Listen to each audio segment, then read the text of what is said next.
আজকে আমরা করব কারক। কারক, বিভক্তি ও অনুসর্গ। কারক,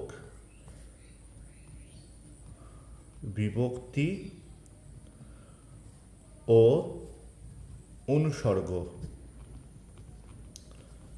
প্রথমে আমরা দেখব যে কারক কি।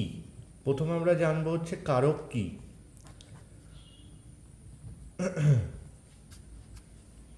আমরা প্রত্যেকটা পদ সম্পর্কে জানি। যে পদগুলো আমরা জানি, কি কি পদ? না, নামপদ, ক্রিয়াপদ, এই দুটো। আর পদ ভাগ করলে পদ 5 প্রকার আরও আছে, বিশেষ্য, বিশেষণ, অব্যয়, এইগুলো রয়েছে। কিন্তু আমরা কারকের ক্ষেত্রে এইগুলোই আসবো না। আমরা কারকের ক্ষেত্রে এই দুটো পদের সাহায্যে আমরা কারকটাকে নির্ণয় করব বা বোঝার চেষ্টা করব। কি না, নামপদ আর ক্রিয়াপদ। তাহলে আজকের মূল আলোচনায় যে কারক কি বা কারকের সংজ্ঞা হিসাবে আমরা কি লিখব, আমি যদি বলি, এখানে আমি একটা উদাহরণ দিই। রাম ভাত খায়। আমি এখানে এই উদাহরণটা লিখলাম যে রাম ভাত খায়। এই ক্ষেত্রে দেখা যায় রাম একটা পদ, ভাত একটা পদ, খায় একটা পদ, প্রত্যেকটারই পদ রয়েছে। কিন্তু আমরা যেটা জানি যে ক্রিয়াপদ হচ্ছে যে কাজ করাকে বোঝালে সেটা হচ্ছে ক্রিয়াপদ। যেমন ক্রিয়াপদ হচ্ছে খায়, তাহলে খায় হচ্ছে ক্রিয়াপদ। তাহলে আমরা এখানে ক্রিয়াপদ পেয়ে গেলাম কি না, খায়। এবার এই ক্রিয়াপদকে ধরে যদি আমি কোনো প্রশ্ন করি যে কে খায়, আমি যদি কোনো প্রশ্ন করি যে কে খায়, যদি আমরা প্রশ্ন করি, তখন আমরা কি উত্তর পাবো? না, রাম ভাত খায়। কে খায়? না, রাম খায়। তাহলে এখানে আমরা এই যে রাম, এটা তো একটা নাম, তাহলে এটা কি পদ? না, নাম পদ বোঝায়। তাহলে কে খায়? রাম খায়। আবার যদি ভাতকেও প্রশ্ন করি যে কি খায়, কি উত্তর পাবো? না, ভাত খায়। তাহলে এই যে ক্রিয়ার সঙ্গে যে নাম পদের যে একটা অন্বয় বা সম্পর্ক, সেটাই হয়ে যাচ্ছে এখানে কারক। যদি আমরা সংস্কৃত ভাষায় কারকের সংজ্ঞা হিসাবে দেখি, তাহলে আমরা কি কি জানি না, ক্রিয়ান্বয়ী কারকম, মানে হচ্ছে ক্রিয়ার অন্বয় হচ্ছে কারক। তাহলে এক্ষেত্রে বাংলায় সংজ্ঞা হিসাবে কি লেখা যায় না, বাক্যের বাক্যের ক্রিয়াপদের, তাহলে বাক্যের, এটা বাক্যের ক্রিয়াপদের সঙ্গে, তাহলে বাক্যের ক্রিয়াপদের সঙ্গে নামপদ, অর্থাৎ রাম কি বিশেষ্য পদ। মানে নামপদের আমি আমি একটু ভেঙে বলার জন্য বলছি কি, নামপদটা কি পাচ্ছি এখানে? বিশেষ্য পদ ও সর্বনাম পদ। নামপদ কি কি থাকছে? বিশেষ্য হতে পারে, সর্বনাম পদও হতে পারে। সর্বনাম পদের যে সম্পর্ক, তাকে কারক বলে।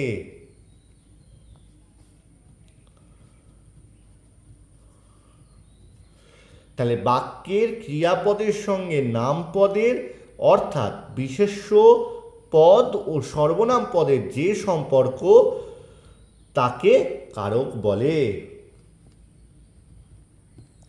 এবার আমরা চলে আসি যে কারকের ভাগ।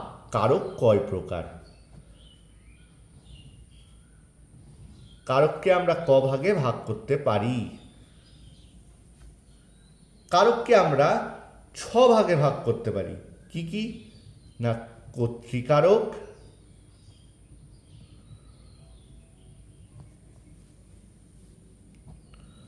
কর্মকারক,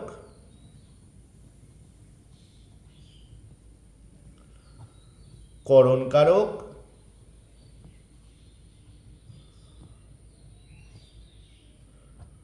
নিমিত্তকারক,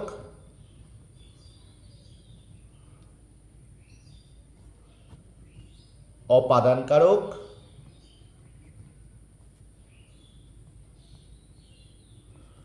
আর একদম শেষে আসছি অধিকরণ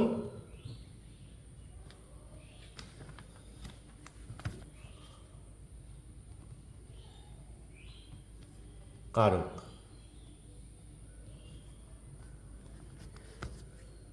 তাহলে কারককে আমরা ক ভাগে ভাগ করতে পারি? 6 ভাগে। কর্তৃকারক, কর্মকারক, করণকারক, নিমিত্তকারক, অপাদানকারক, অধিকরণকারক।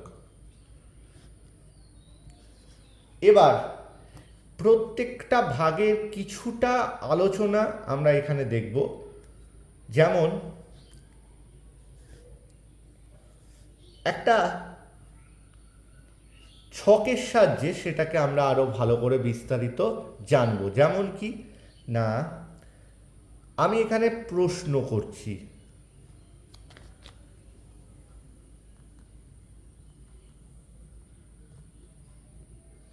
শ্রীমৎ,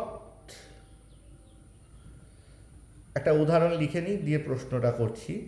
শ্রীমৎ, একটা উদাহরণ লিখি দিয়ে প্রশ্নটা করি, তাহলে বিষয়টা সুবিধা হবে। শ্রীমৎ স্বামী দেবানন্দ মহারাজ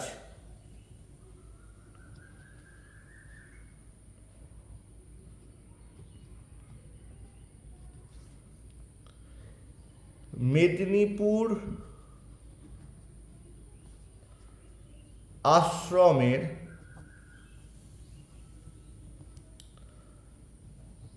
ভাণ্ডার হইতে নিজ হস্তে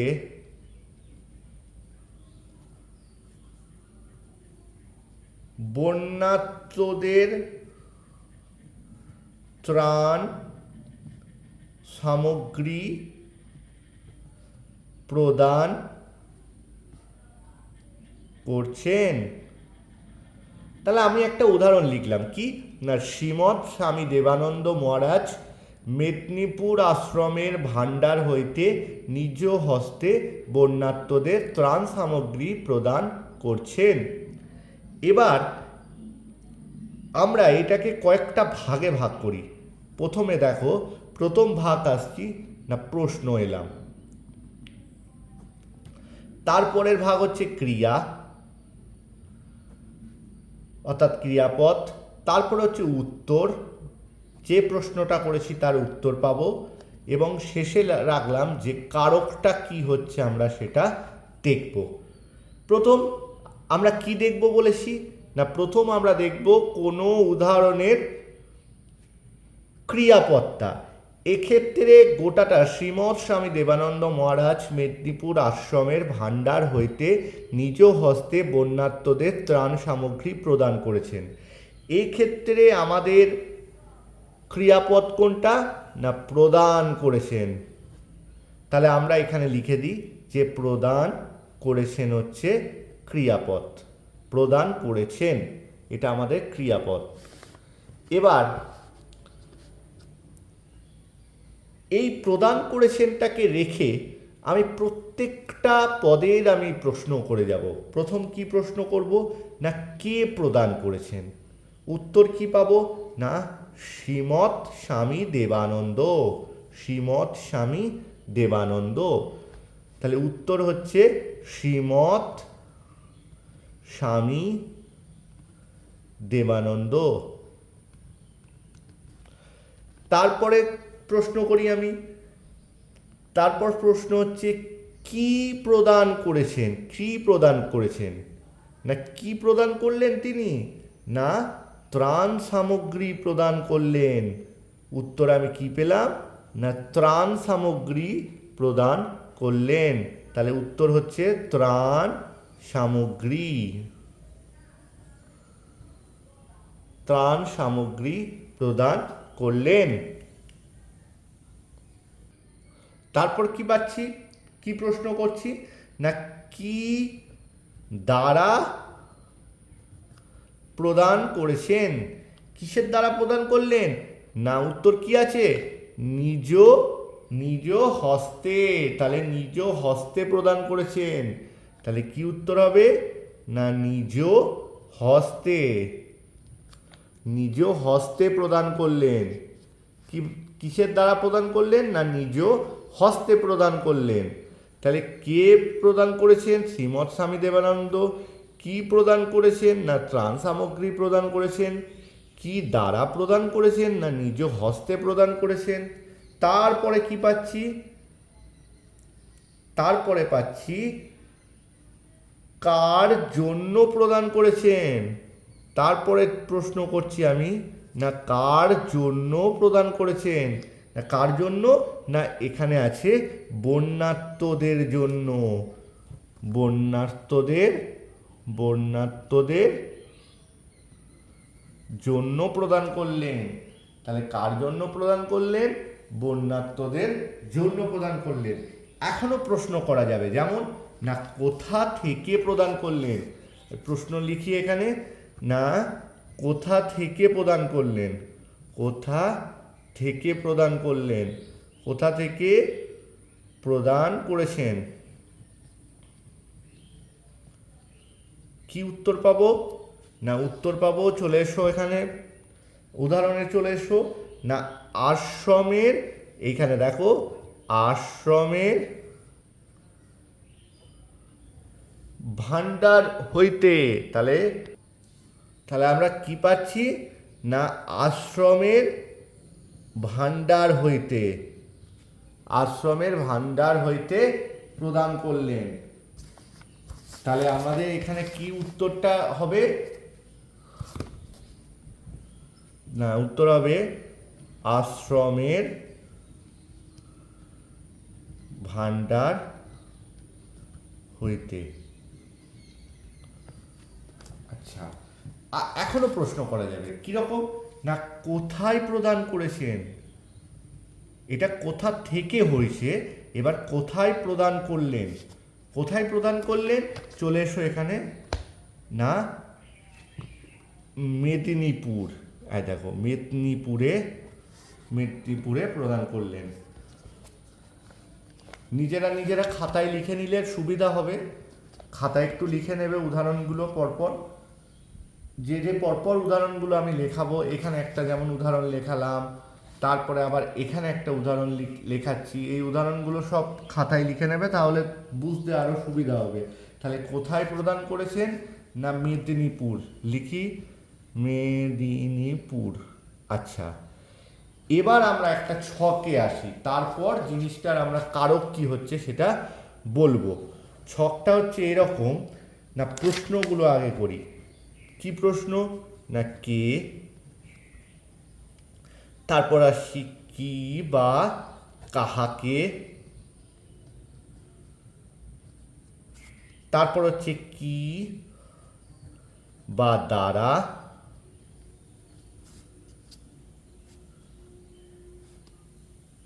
তারপর আসছি কি কার জন্য, কি জন্য বা কার জন্য, ঠিক আছে? কিসের দ্বারা বা কি দ্বারা, কি বা কাহাকে, কে। তারপর আরো আছে, যেমন কোথা থেকে, তারপর হচ্ছে কোথায় বা কখন। আচ্ছা, এবার এই যে এগুলো কাকে প্রশ্ন করবে? কাকে করব? না ক্রিয়াপদকে করব আমরা। ক্রিয়াপদকে প্রশ্ন করব। তাহলে এইগুলো যখন হবে, তখন সূত্রানুসারে আমাদের কারক কি হবে? না কে দিয়ে ক্রিয়াপদকে প্রশ্ন করলে যে উত্তর পাওয়া যাবে সেটাই হচ্ছে কর্তৃকারক।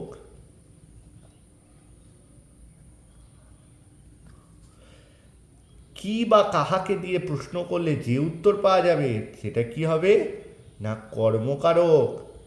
কি দ্বারা দিয়ে প্রশ্ন করলে যা উত্তর পাবো সেটা কি হবে? না করণ কারক। কি বা কার জন্য দিয়ে বা কার নিমিত্ত প্রশ্ন করলে যে উত্তর পাবো সেটা কি হবে, না নিমিত্ত কারক। কোথা থেকে সেই দিয়ে প্রশ্ন করলে যে উত্তর পাবো আমরা কি হবে, না অপাদান কারক। এবং কোথায় কখন ক্রিয়াপদকে প্রশ্ন করে যে উত্তর পাবো সেটা কি হবে আমাদের, না অধিকরণ, অধিকরণ কারক। তাহলে আবার বলে দিচ্ছি, কে দিয়ে ক্রিয়াপদকে প্রশ্ন করলে যে উত্তর পাবো কর্তৃকারক, কি বা কাহাকে দিয়ে ক্রিয়াপদকে প্রশ্ন করলে যে উত্তর পাবো কর্মকারক, কি দ্বারা দিয়ে ক্রিয়াপদকে প্রশ্ন করলে যে উত্তর পাবো করণকারক, কি বা কার জন্য দিয়ে ক্রিয়াপদকে প্রশ্ন করলে যে উত্তর পাবো নিমিত্তকারক, কোথা থেকে দিয়ে প্রশ্ন করলে ক্রিয়াপদকে যে উত্তর পাবো সেটা হচ্ছে অপাদান, এবং শেষ কোথায় বা কখন ক্রিয়াপদকে দিয়ে প্রশ্ন করলে যে উত্তর পাবো সেটা হচ্ছে অধিকরণ কারক। এরপর আসি আমরা যেটা করলাম সেটার এবার দেখি। প্রথমে বলেছিলাম এখানে উদাহরণ হিসাবে, না কে প্রদান করছেন, যে উদাহরণ আমরা লিখেছিলাম সেখানে কে প্রদান করছেন আমরা এসেছি। সেখানে কি দেখা গেছে, না উত্তর এসছে শ্রীমৎ স্বামী দেবানন্দ প্রদান করেছেন। এবার কে দিয়ে আমরা প্রশ্ন করেছি, তাহলে সেই সূত্রানুসারে বা দেখা গেছে কি আমাদের উত্তর এসছে, না কর্তৃকারক। তাহলে এটা আমাদের কি কারক হবে, এটাও হবে আমাদের কর্তৃকারক।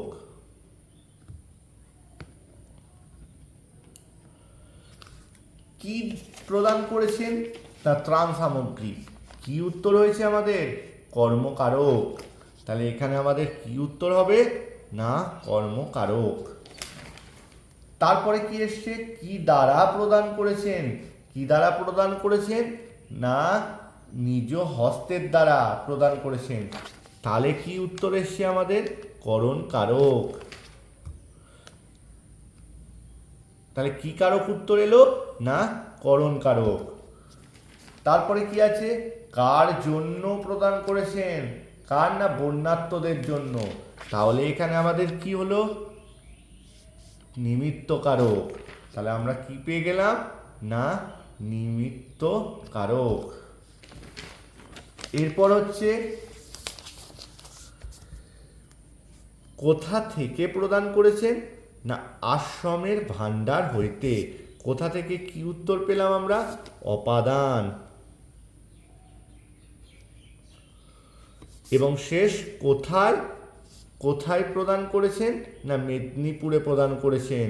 তাহলে এই মেদিনীপুর আমাদের উত্তর এসছে। তাহলে কারকটা কি হবে, না কোথায় বা কখন থাকলে অধিকরণ। তাহলে কি উত্তর হবে, অধিকরণ।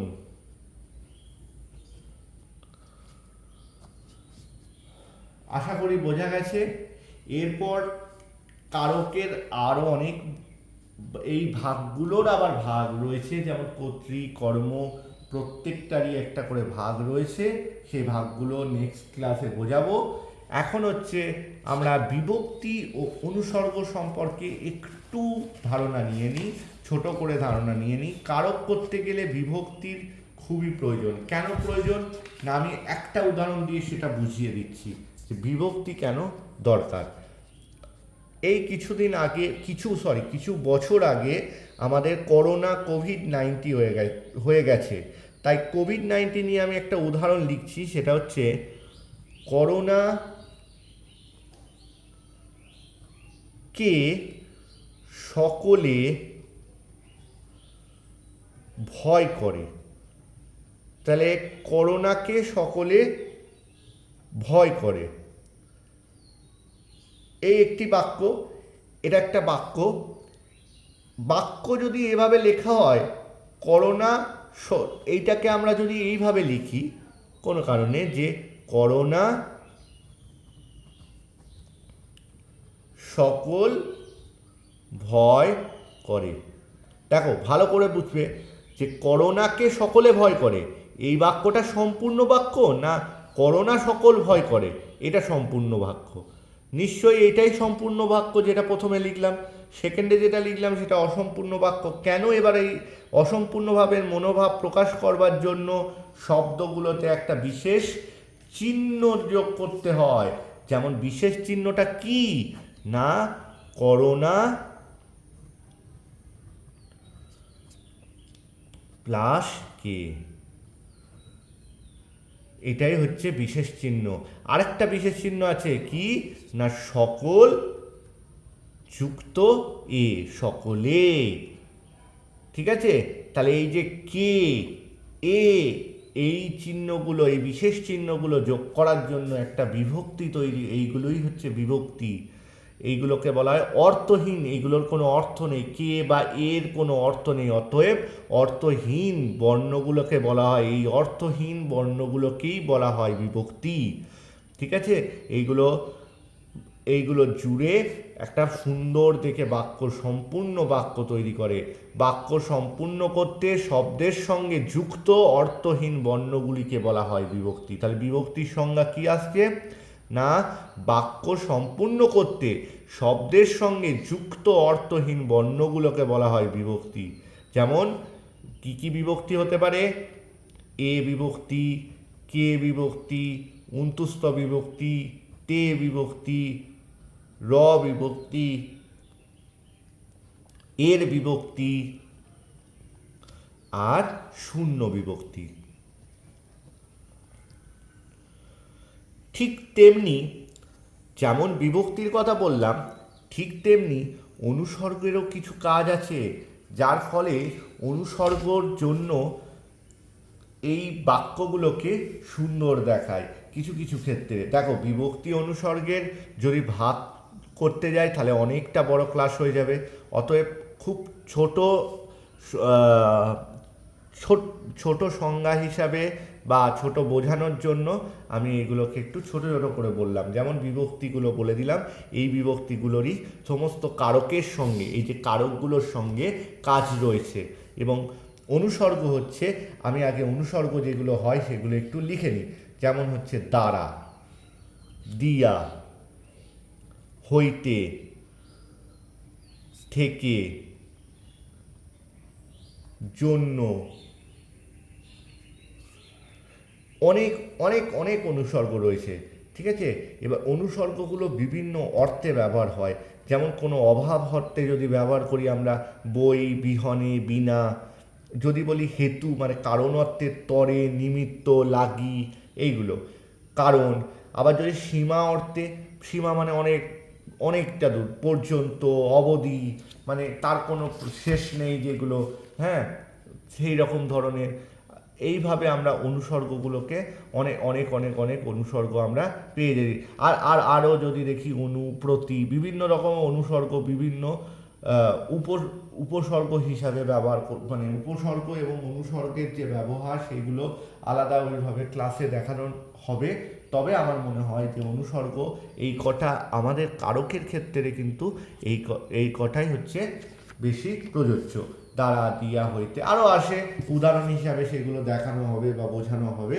জাস্ট এই হচ্ছে কারকের যে ভাগ আমরা পেলাম, কারকের এই হচ্ছে ভাগ। আশা করি সবাই বুঝতে পেরেছ। পরের ক্লাসে কারকের কর্তৃকারক, আমরা প্রথম যে কারকের 6 প্রকারের কারক পেলাম সেখানে যে কর্তৃকারক রয়েছে, এই কর্তৃকারকের একটু ভাগগুলো আমরা নিয়ে আলোচনা করব। কর্তৃকারকের যে কটা ভাগ আমরা আছে সেগুলো সংজ্ঞা এবং উদাহরণ সমেত আলোচনা করব।